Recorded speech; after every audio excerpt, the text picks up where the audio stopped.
Okay, I guess we do some kind of hardware tutorial today, and I want to talk about the Behringer Poly D. And it's not about the name here, poly, polarity, and D sharp minor, right? That's not why I bought it. I bought it because I wanted to see if analog synthesis is actually something I like. And it turns out I really like analog synthesis.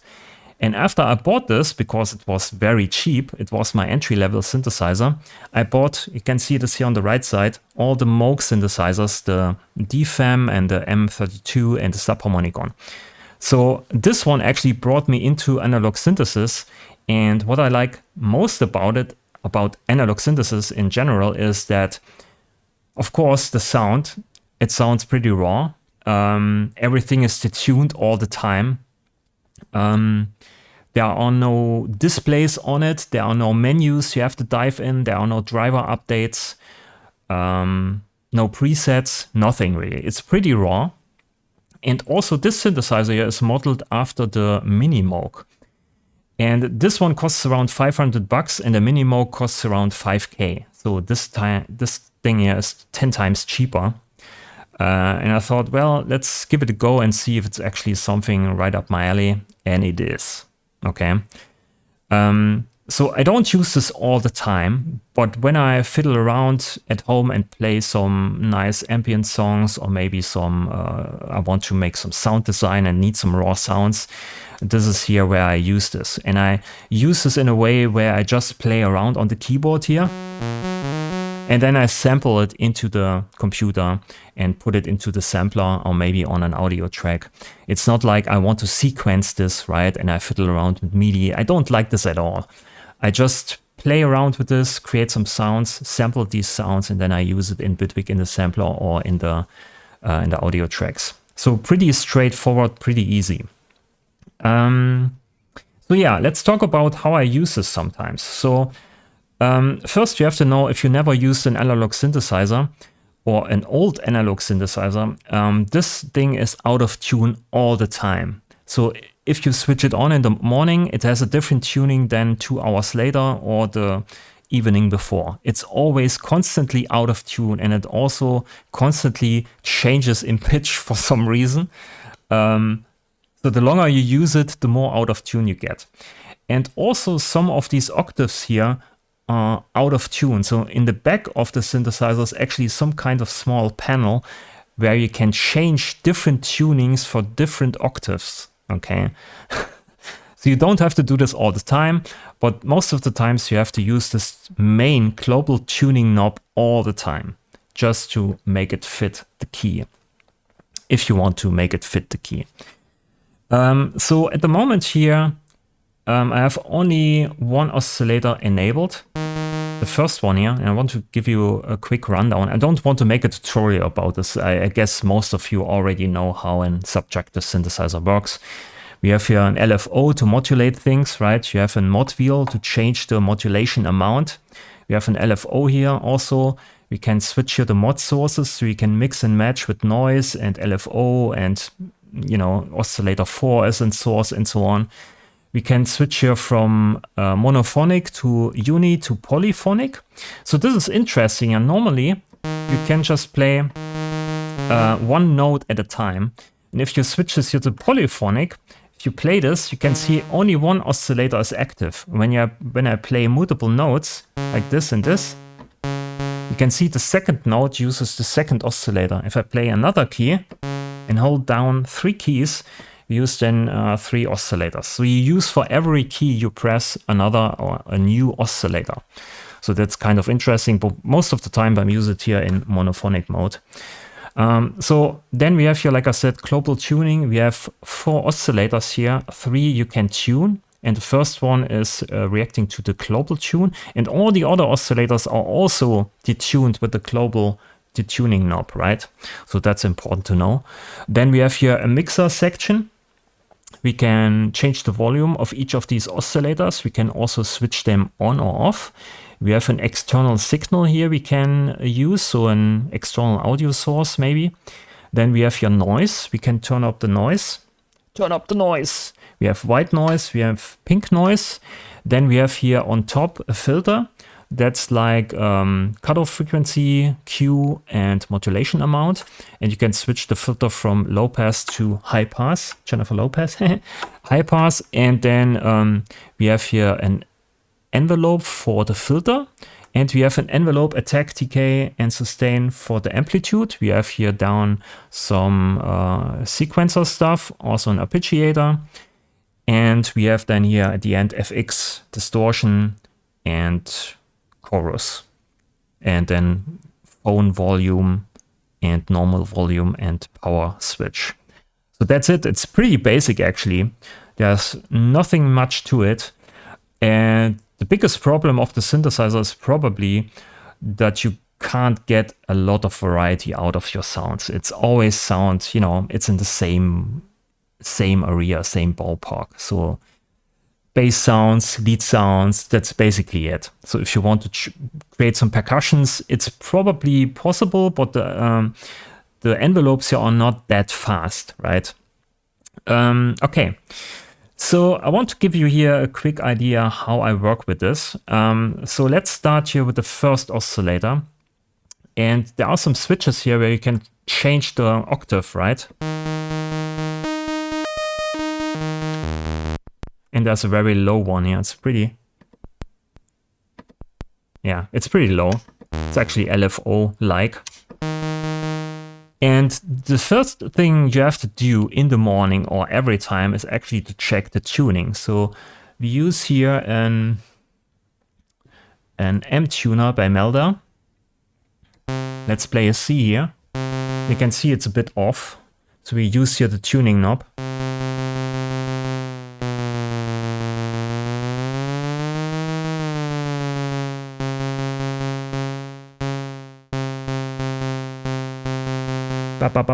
Okay, so now we have C here.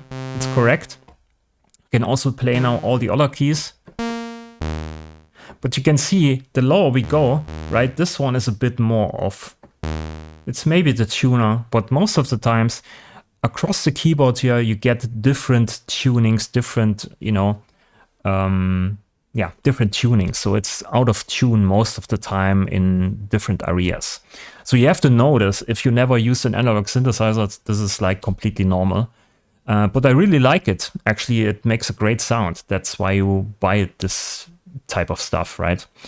So now that we play up the first oscillator here, the right key, we can actually switch on the second oscillator here. And it's also a bit out of tune. So let's switch the first oscillator off. This one is tuned, right? And with the second oscillator, I want to play now the minor third. So I go 3 semitones higher, right? So here I press D sharp. So I want to play basically F sharp. So this one.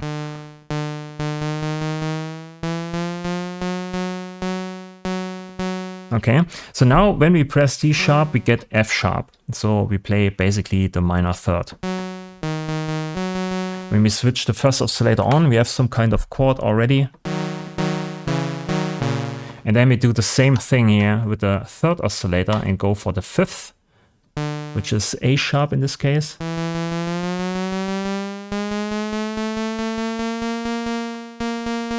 And you don't need to use a tuner for that. You can also completely do this by ear if you want to. You also don't need to create a really nice chord. You can also go for something that's completely dissonant. Sometimes it is nice for sound effects. But I want to give you basically a basic idea how to create a chord with this. And then we pull down here the filter, low pass filter.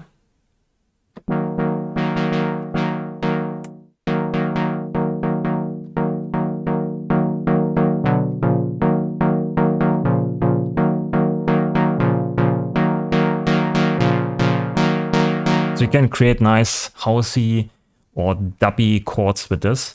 What you also can do is you can use here this octave switch, right, to create some kind of chord inversions. So you can put the minor third 1 octave higher just by switching this one up.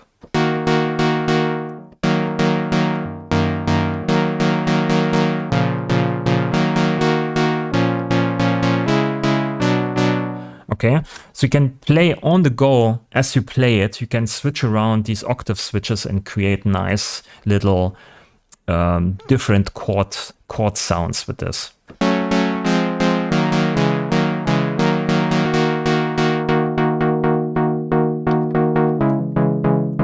And let's put actually here some kind of delay on that.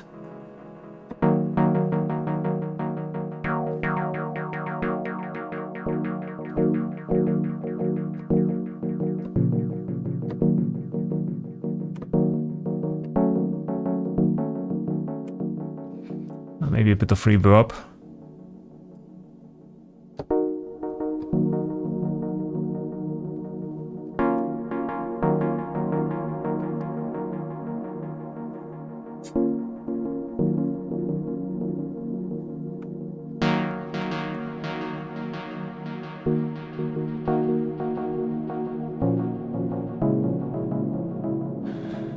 So, and this is something I would record maybe then into a track and play along with my already kick drum or drum bass loop or whatever, and just sample it, right?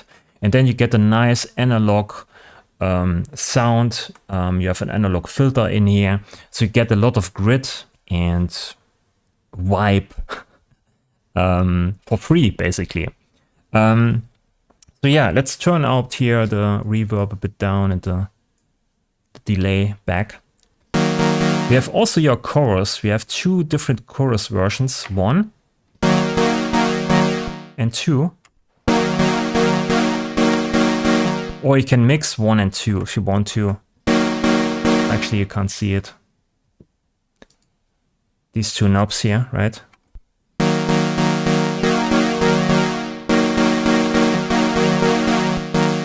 Or a bit of distortion. So we have tone, distortion, tone, and level.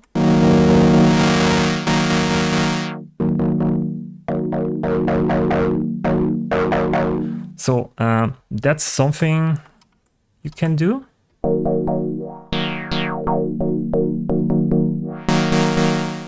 Also with these chord progressions here, sometimes I go for the last oscillator, oscillator 4. And this one is a bit special because you can use it first for modulation as a modulation source. And you can say you want to detach it from the keyboard.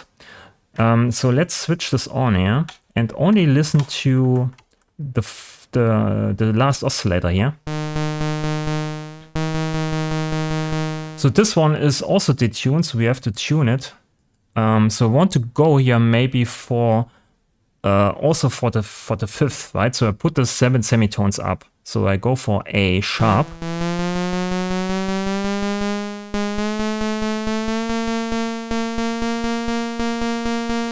So, and now when I play multiple or different keys,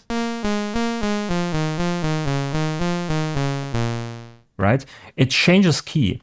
But when I switch this off here, this little button, it's detached from the key tracking. So now it only plays one pitch. That's D5, so I have to detune it again.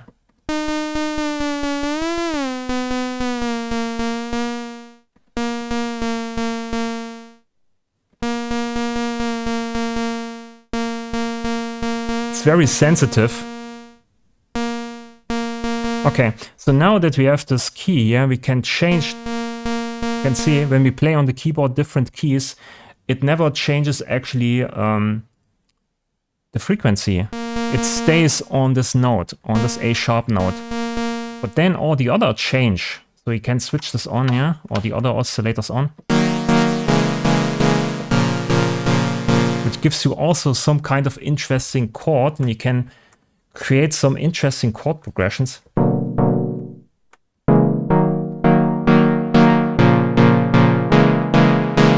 Maybe switch this one octave higher.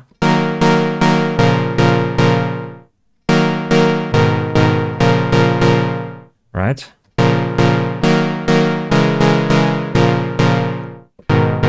So sometimes this is cool. Maybe we switch to the minor third off. This sounds nice. So let's use your mix. So because we removed the minor third here, the gender of the chord is actually not defined. It's basically only root, fifth, and the fifth of the root of this key or of the scale.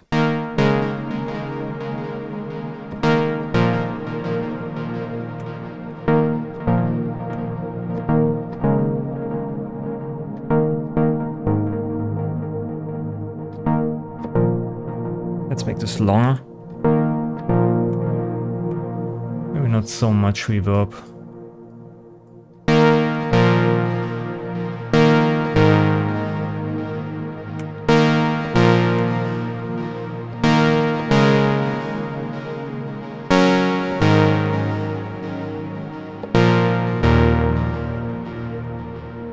So this fixed oscillator here gives you some kind of pedal tone actually, and you can change the frequency of this and put it on a different key. So in my case here I have it on the fifth of the root key I'm using, and you also can put this maybe on the same notes on the root key, so use the root key as a pedal tone, or maybe also you use here the seventh of the of this key or of the scale I'm using. And if you want to use a different key, of course you have to detune it again, but most of the times you want to stay in one key in most of your tracks, right? Maybe.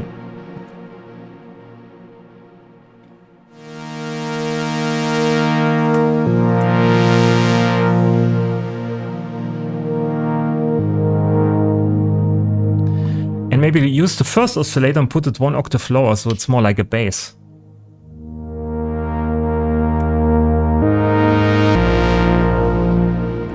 And use a chorus.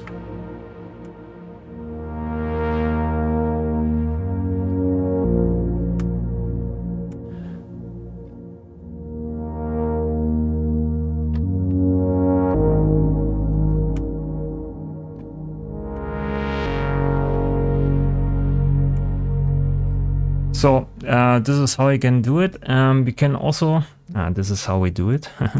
Then we can use here maybe polyphonic mode or maybe uni mode. Put this in ARP.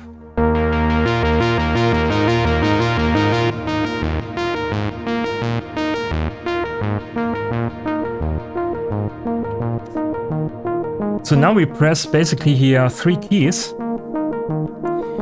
And because it's in ARP mode, and because I switched this here to poly mode, we now cycle through the oscillators, right?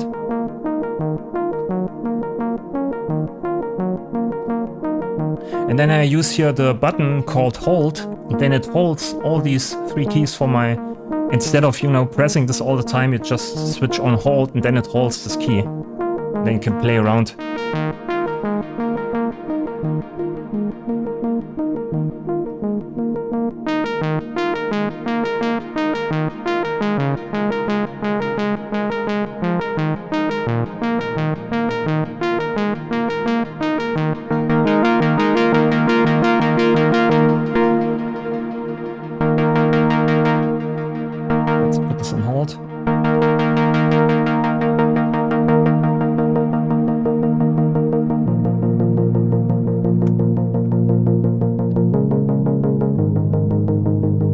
And this is sometimes how I play this in a live context when I do these videos on my other channel. I have basically a drone running in the background in Bitwig. This drone plays just the root note or the root key, emphasizing basically the scale of the song. And then I have this here running, and I bring in the volume, and I know it's on the in the right key. And then I can switch here to a different note. And because hold is on and ARP is on, it plays basically exactly in sync with my song. And it does it as long as I'm switching off hold or I switch to a different key.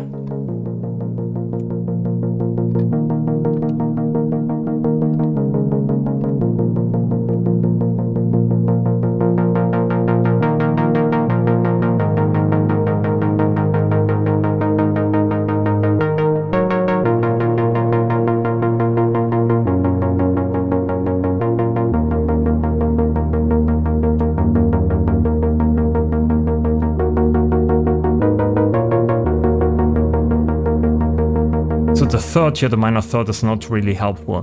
But I want to show you basically how you can create nice, interesting chord progressions or some nice ideas just with an analog monophonic synthesizer, just by abusing some of these oscillators here. Play different keys, use a tuner on the PC basically, and check which tuning is which oscillator, and then play different keys with that, and you get so many different ideas with this, just by using this simple trick. Or it's actually not a trick, it's basically how you use it, right? And then I haven't even used here modulation for something. So we can do also, maybe I show you this quickly here. So let's switch all the oscillators off here. Make the sound a bit longer. So this is on, okay.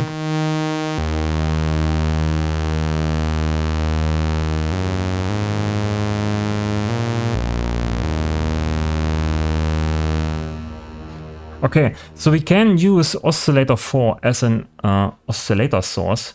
So we can say here, we have an LFO here, but we also can say oscillator 4 as a source here on the left side. There's a switch, oscillator 4 and filter envelope.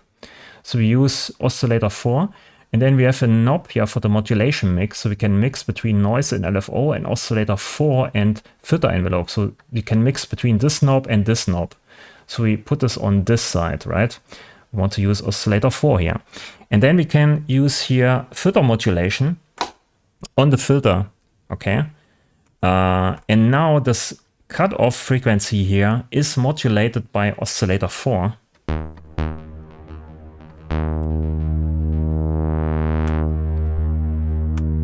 And all we have to do now is to increase the modulation amount.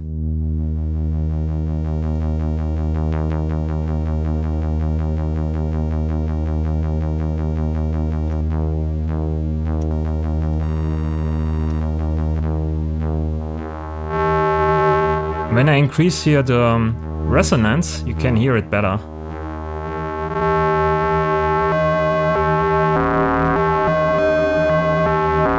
It's basically frequency modulation of the cutoff knob, and you get a bit more variety out of this synth with this FM. You can create more like interesting percussion sounds with this, but like I said, the filters here are not very fast. So maybe I show you this.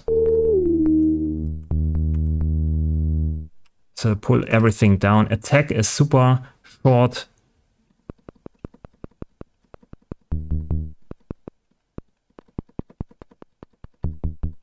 Right, this is the shortest decay time here. It's already. Then it becomes quickly very long. So this is not really made for percussion sounds. So you have to be aware of that. So yeah, I think that's basically it. So this is how I use it sometimes. I have maybe some more tips and tricks how I use this. Maybe if you're interested, let me know in the comments. Then I do more of these videos. I also have, of course, some more analog synthesizers or synthesizers in general here. Maybe you are interested in this. I have no idea, because this is mostly a Bitwig channel. So so yeah, like I said, this was basically my entry-level analog synthesizer. I really like to play around with this. It's not like sitting in front of a PC, just having a few knobs and then you play around and you get so many interesting soundscapes out of it. And all you have to do is basically to sample it and use it then in your tracks in a sampler. So pretty straightforward. Okay, that's it. Leave a like if you liked the video. Subscribe to the channel. It's very important. And ask me questions in the comments down below. Thanks for watching and bye.